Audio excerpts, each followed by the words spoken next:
Walk for Peace ကိုဦးဆောင်နေတဲ့ဆရာတော်အရှင်ဦးပညာကာရကအကြောင်းသိကျင်ကြရဲဆိုလို့စုံစမ်းပြီးတင်ဆက်ပေးလိုက်ပါတယ်ရှင်။ဆရာတော်ဟာဆိုရင်လက်ရှိ American မှာပြုလုပ်နေတဲ့ Walk for Peace ခရီးစဉ်ရဲ့ဦးဆောင်ဆရာတော်တစ်ပါးဖြစ်ပါတယ်။ Vietnam American လူမျိုးဖြစ်ပြီးထေရဝါဒဗုဒ္ဓဘာသာယဟန်တော်တစ်ပါးဖြစ်ပါတယ်။ Dish တွေ့ဉာဏ်ဆိုတဲ့ဘွဲ့အမည်နဲ့လည်းလူသိများပါတယ်။တက္ကဆက်ပြည်နယ် Fort Worth မြို့မှာရှိတဲ့ဟူဝမ်ဒါဝိပဿနာရေးတာရဲ့ဒုတိယဥက္ကဋ္ဌအဖြစ်လည်းတာဝန်ယူထားပါတယ်။ဒီခရီးစဉ်က American မှာပထမဆုံးအကြိမ်လမ်းလျှောက်ခြင်းဖြစ်ပေမဲ့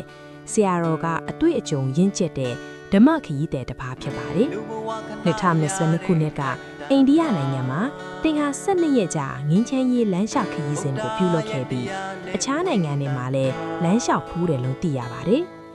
ဆရာတော်ကအေးဆေးတည်ငြိမ်ပြီးစီကံကြီးသူဖြစ်ပါတယ်။ဒီခရီးစဉ်မှာမိုင်ပေါင်း2300အကွာဝေးကိုဖနက်မစီးပဲခြေပလာတက်တက်နဲ့ကြွကြီးလျက်ရှိပါတယ်။မြေကြီးကိုဓာတ်ရိုက်ထိတွေ့ပြီးတတိတရား mindfulness ကိုလက်ကင်ထားခြင်းတာကြောင့်ဖန်ခွဲစားများ6ခဲများကြောင့်ခြေဘဝမှာအနာတရားများအရေးကြီးပုံများဖြစ်ပေမဲ့တီးခံပြီးခရီးဆက်နေပါသည်။ခရီးစဉ်ရဲ့ပန်းတိုင်ကတော့ Washington DC မှာရှိတဲ့အိမ်ဖြူတော်ဖြစ်ပြီးအခုဆိုရင်ပန်းတိုင်ကိုရောက်ဖို့ရပ်ပိုင်းတာလိုပါတော့တယ်ရှင်။အိမ်ဖြူတော်ကိုရောက်ရင်ဆရာတော်ပြုလုပ်မဲ့အရေးကြီးဆုံးအချက်တစ်ချက်ရှိပါတယ်။အဲ့ဒါကိုနောက်ချက်ဗီဒီယိုတစ်ခုနဲ့အသေးစိတ်ရှင်းပြပေးပါမယ်ရှင်။အဆုံးထိကြည့်ပေးကြလို့ကျေးဇူးအများကြီးတင်ပါတယ်ရှင်။ဆရာတော်တို့အဖွဲ့အတွက်လည်းဓာတုခေါ်ပါတယ်ရှင်။